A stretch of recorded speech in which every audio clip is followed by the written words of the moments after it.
ya, ta'adubannya itu anaknya tuh sampai mencuci kaki dari gurunya. Kemudian tanpa disadari, ya, guru tersebut melihat kedatangan Harun al-Rasyid. Betapa kagetnya dia. Kenapa? Merasa tidak nyaman gitu. Anak seorang presiden gitu ya, membasuh kaki gurunya. Lalu apa kata Harun al-Rasyid? Aku sangat berterima kasih kepadamu karena sudah mengajarkan adab kepada anakku, bagaimana adab seorang murid kepada gurunya. Ini seperti itu tuh gambarannya. Sehingga anak-anak yang dididik dengan cara-cara seperti itu menjadi anak-anak yang memang betul-betul ya beradab kepada gurunya dan juga tentunya bermanfaat ilmunya. Ya. Nanti dalam sejarah kita kenal Al-Ma'mun ini sebagai khalifah terbaik di era Abbasiyah yang membawa Abbasiyah ke puncak kejayaannya. Ya. Itu waktu itu kan para sejarah mengatakan di era Al-Ma'mun ini kota Baghdad itu kayak kota New York sekarang sebagai pusat perdagangan dunia. Ya, semua bangsa-bangsa dunia itu singgah di Baghdad dalam rangka hubungan dagang. Nah kayak begitu tuh. Ya, betapa keberkahan seorang murid karena bakti kepada gurunya. Nah seperti itu. Ya. Para bapak ibu yang saya hormati. Ya. Jadi ketika kita menjaga kefitrahan anak-anak kita, ya tempatkanlah mereka di pendidikan yang memang mengajarkan agama. Ya, kalaupun umpamanya anak kita sekolah di SMP gitu ya, atau di SMA, SMK, jangan lupa untuk mendidik agama di rumah. Ya. Panggilkan guru ke rumah kalau perlu, atau antar anak kita kayak orang-orang dulu yang penuh keberkahan itu ke rumah-rumah guru. Hadirin yang saya hormati, pengenalan kita kepada Allah Subhanahu wa Ta'ala, ya, ini sebetulnya menarik apa yang dikisahkan dalam buku Hayy bin Yaqzan. Ya. Jadi betapa mengenal Tuhan itu perlu, mentauhidkan Tuhan itu perlu sekali. Ini dalam kitab dengan judul Hayy bin Yaqzan yang ditulis pada abad ke-12, ya, sekitar tahun 1100 sekian lah itu. Ya. Ini kitabnya nggak besar, kecil. Saya beli waktu itu ketika di Mesir itu kitabnya tipis. Ya. Hayy bin Yaqzan. Kalau di bahasa Indonesia kan kehidupan anak kesadaran. Gitu. Ini ditulis oleh Ibnu Tufail, ya, seorang alim yang hidup di Andalusia, Spanyol. Jadi kan waktu itu Spanyol dalam pemerintahan Islam selama 7 abad, ya. 700 tahun itu Spanyol dalam pemerintahan Islam. Nah, di antara banyak ulama yang lahir di sana termasuk Ibnu Tufail, ya. Dan beliau sezaman dengan Ibnu Rushd, bahkan berteman dekat gitu. Jadi Ibnu Tufail dan Ibnu Rushd itu sahabat dekat. Karena ketika Ibnu Tufail mundur dari penasihat khalifah di Maroko yang menggantikan Ibnu Rushd. Ya. Bagaimana kisah dalam novel ini? Sebenarnya novel filsafat. Ya. Di situ dikisahkan begini Pak dan Ibu. Ya. Dikisahkan awalnya ada seorang bayi yang dihanyutkan ke laut oleh bapak dan ibunya. Ya, dia tidak menceritakan kenapa itu kemudian dilarungkan ke laut. Nah, kemudian peti tersebut menepi di sebuah pulau yang tidak berpenghuni kecuali binatang-binatang saja. Ya. Nah, kemudian ada seekor rusa menemukan peti itu. Nah, dalam kitab itu Diceritakan rusa itulah yang mendidik, ya, yang merawat siapa namanya, Hai bin Yaqzan, ya, dididik terus sampai kemudian dia tumbuh menjadi dewasa, ya. Dalam pertumbuhannya, ya, dia melihat berbagai gejala yang ada di alam ini, ya. Dia mulai melihat, ya, kok binatang ini punya pakaian, kulit alami, punya punya alat untuk membela diri, gitu, ya. Nah, dia melihat semua itu. Kemudian dia melihat gejala-gejala yang ada di langit, bintang, matahari, bulan, ya. Dia melihat hujan dan sebagainya. Maka dia berpikir, ini tidak mungkin ada kecuali ada yang Maha Pencipta, ya, gitu. Maka kemudian Hai bin Yaqzan ini dia berkontemplasi, ya, dia kemudian banyak menyepi, berkholwat, dan dia menemukan dalam dirinya Tuhan yang Maha Pencipta, yaitu Allah Subhanahu wa taala. Ya. Nah, di sini apa gambarannya? Bahwa, ya, manusia pada dasarnya ketika dilahirkan adalah dalam keadaan fitrah, ya, dalam keadaan fitrah. Maka tidak mungkin kalau dia mengikuti hati nuraninya, dia akan menyimpang dari kefitrahan. La tabdila li khalqillah. Allah begitu. Tidak akan ada pergantian terkait dengan ciptaan Allah. Fitrah itu tetap ada, ya. Ketika orang tidak memilih Islam sebagai agama, bukan berarti fitrahnya hilang. Fitrahnya ada, ya. Kefitrahan bahwa Allah Subhanahu wa taala sebagai Tuhan itu tidak akan hilang. La tabdila li khalqillah. Ya, enggak akan hilang itu, enggak akan berganti. Hanya masalahnya ditutupi, ya, ditutupi oleh sesuatu yang dia dapatkan sejak dia mulai kehidupan ini. Ya. Maka ada orang yang hidup sekian lama di luar Islam, tiba-tiba dia kembali kepada Islam. Ya. Seperti kemarin itu ada seorang pendeta yang sangat banyak pengaruhnya, banyak pengikutnya di Amerika Serikat. Ketika dia masuk Islam, itu menggembarkan, ya. Kemudian apa dia katakan? Saya kembali ke asal. Ya. Dia katakan saya kembali ke asal. Kenapa? Kembali ke fitrah. Ya, kembali ke fitrah. Ya. Bapak Ibu yang saya hormati. Nah, oleh sebab itu ketika kita berkewajiban menjaga fitrah kita, maka tidak ada lain adalah bagaimana kita meningkatkan ibadah kita kepada Allah Subhanahu wa taala. Ini puasa, ya. Puasa ini sebetulnya dia itu mencerminkan ketauhidan yang luar biasa. Ya. Saya melihat barangkali ini, ya, di antara ibadah-ibadah yang kita lakukan yang betul-betul mencerminkan kesadaran kita kepada Allah Subhanahu wa taala di puasa ini. Ya, di puasa ini. Apa itu?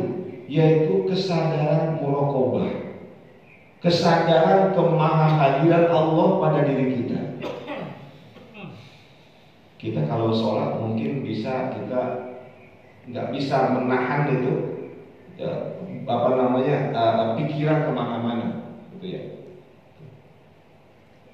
Tapi kalau kita melaksanakan puasa, ini kita betul-betul fokus, ya, menyadari kemahahadiran Allah pada diri kita. Ya. Gimana? Sederhananya begini. Ketika kita berpuasa, ya, kita sendirian di rumah atau di kamar sendirian. Di dalamnya ada makanan, gitu ya. Ada minuman. Cuacanya panas benar kayak kemarin, ya. Itu kan yang enak kita minum, ya. Ada es di situ, ada buah yang segar. Nah, itu kan enak itu kalau dimakan dan diminum. Tapi kita tidak berani menyentuhnya, ya. Kita nggak berani menyentuh. Kenapa sih kita nggak berani menyentuhnya? Kenapa kita nggak berani mengonsumsinya? Di situ kan kita kenapa? Walaupun nggak ada yang tahu, manusia nggak ada yang lihat, istri nggak lihat, anak nggak lihat, teman nggak lihat, tapi Allah Subhanahu Wa Taala melihat kita. Ya. Jadi ini sebetulnya dalam ibadah puasa ada puncak kesadaran tentang kemahahadiran Allah Subhanahu Wa Taala. Ya. Atau kalau dalam istilah filsafat itu the omnipresent, ya, the omnipresent, yaitu kemahahadiran Allah. Ya. Nah itu yang sebetulnya harus dipupuk itu. Cuma sayangnya kita ini, ya, sebagian kita, gitu, ketika bulan Ramadan sudah berlalu, maka kesadaran tentang kemahahadiran Allah itu kok sepertinya hilang, gitu ya, hilang. Rasa takut tuh sepertinya mulai menipis lagi. Kalau Ramadan ketika belum azan aja udah di mana? Dari masjid, gitu ya. Kalau di masjid udah hadir di masjid. Ya, habis azan qobliyah, gitu kan? Qobliyah. Kemudian sholat, habis sholat ba'diyah. Ya, pada waktu yang memang dibolehkan, gitu ya. Ba'diyah. Gitu. Kemudian tadarus Al-Quran, gitu kan ya. Oh, ini kan menggambarkan tingkat kesalehan yang luar biasa. Kenapa? Karena adanya kesadaran muraqabatullah, pengawasan yang ketat dari Allah Subhanahu Wa Taala. Jadi sesungguhnya inti ketauhidan kita itu pada kesadaran tentang kemahahadiran Allah Subhanahu Wa Taala dalam kehidupan kita. Ya. Jadi kembali kepada mana? Akhlak sebetulnya. Jadi nggak bisa dipisah antara ketauhidan dengan akhlak. Akidah dan akhlak itu dua hal yang nggak bisa dipisah. Ya. Jadi kalau ada orang yang berakidah, ya, kemudian masih saja dengan kesadaran dan melakukan perbuatan dosa, ya, akhlak yang buruk, berarti kan akidahnya dipertanyakan. Ya. Sebab nggak bisa dipisah itu. Yang namanya Allah itu apa? Maha melihat, maha mendengar, gitu kan ya. Itu kan sebetulnya sederhana. Ya. Jadi ketauhidan yang sederhana benar. Kita menyadari bahwa Allah itu maha melihat, Allah itu maha mendengar, Allah itu maha tahu, ya. Ya seperti itu.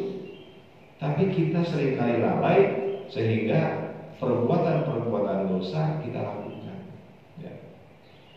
Hadirin hadirat yang saya hormati, harapan kita, ya, dengan melakukan ibadah puasa semacam ini, itu selama 1 bulan penuh, di mana Wahbah Az-Zuhairi mengatakan, ya, as-shaumu madrasatun khuluqiyyatun kubra yatadarrabu fiha al-insanu bi khisalin katsira.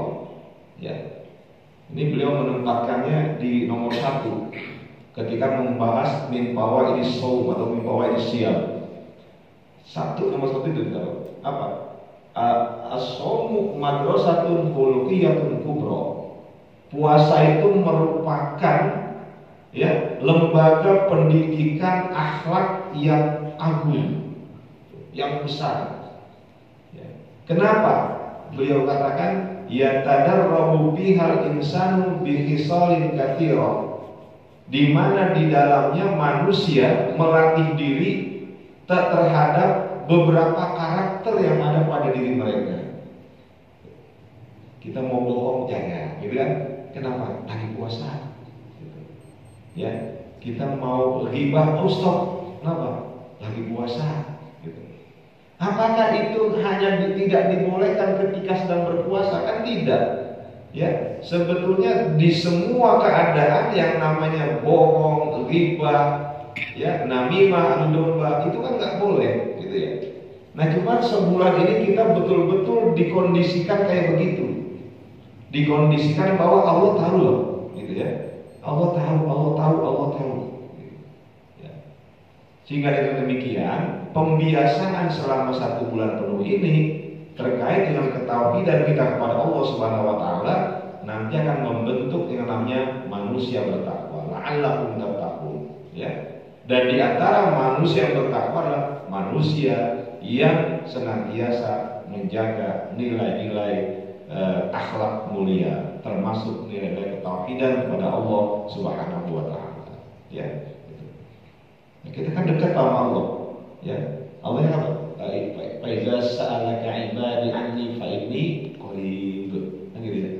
Apabila hambaku bertanya kepadamu tentang diriku, gitu ya. Jawab apa? Fa inni qarib, sungguh aku ini dekat.